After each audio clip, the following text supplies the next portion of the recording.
એ ખુશી અંગે ને ખુશીના સંમેલનો હતા. ત્યારે ખુશીનો આ અવાજ હતો. 14મી જૂને દિલ્હી ખાતે રાષ્ટ્રીય અધિવેશન અખિલ ભારતીય કોળી સમાજમાં જે હું અધ્યક્ષ તરીકે જવાબદારી સંભાળતો અને આજે કાર્યકારી અધ્યક્ષ તરીકે જવાબદારી સંભાળી રહ્યો છું, એનું એક રાષ્ટ્રીય અધિવેશન દિલ્હી ખાતે હતું.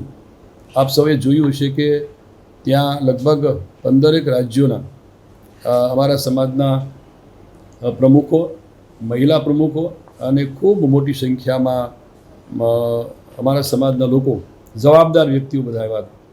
એ અભૂતપૂર્વ રીતે અને સ્વયંભૂ બધાની પોતાની રીતે જ આવ્યા. કોઈને એમની બીજી કોઈ વ્યવસ્થા પણ નહોતી કરી, તેમ છતાં બધા ભાવ અને લાગણીથી આવ્યા હતા અને ખૂબ સારી રીતે આ સફળ સંમેલન, કદાચ આ પહેલું અત્યાર સુધીમાં હશે જે સફળ સંમેલન સ્વયંભૂ બધા ઉમટી પડ્યા અને લગભગ જવાબદાર વ્યક્તિઓ બધા હતા. ખૂબ સારી રીતે આ સંમેલન.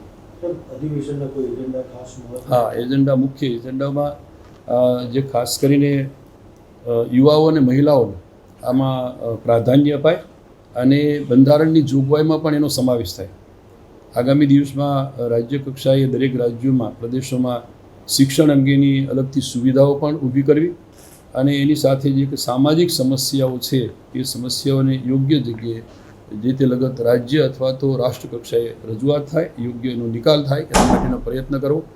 અને આગામી દિવસમાં આ 3 મહિનાની અંદર જે અખિલ ભારતીય કોળી સમાજનું આ સંગઠન અમારું છે એની અંદર 3 મહિનામાં સભ્ય જે કાયમી સભ્યો તરીકેની છે ઉપરાંતના નવા જોડાય એ માટેનું એક પોર્ટલ ને ઓનલાઈન વ્યવસ્થા ઊભી કરવી અને 6 મહિનામાં, આગામી 6 મહિનામાં આ રાષ્ટ્રીય અધિવેશનના માધ્યમથી ઠરાવ કરીને નવું, એટલે કાં તો ચૂંટણી અથવા તો સિલેક્શન થાય અને ત્યાં સુધી હું આ જવાબદારી કાર્યકારી અધ્યક્ષ તરીકે સંભાળવાનું એવી એક ત્યાં સર્વાનુમતે ઠરાવ પણ થઈ ગયા. હજુ સુધી તમે અમારી ચેનલને સબસ્ક્રાઇબ નથી કરી તો અત્યારે જ ન્યૂઝરૂમ ગુજરાતને સબસ્ક્રાઇબ કરો, ફેસબુક અને ઇન્સ્ટાગ્રામ પર ફોલો કરો.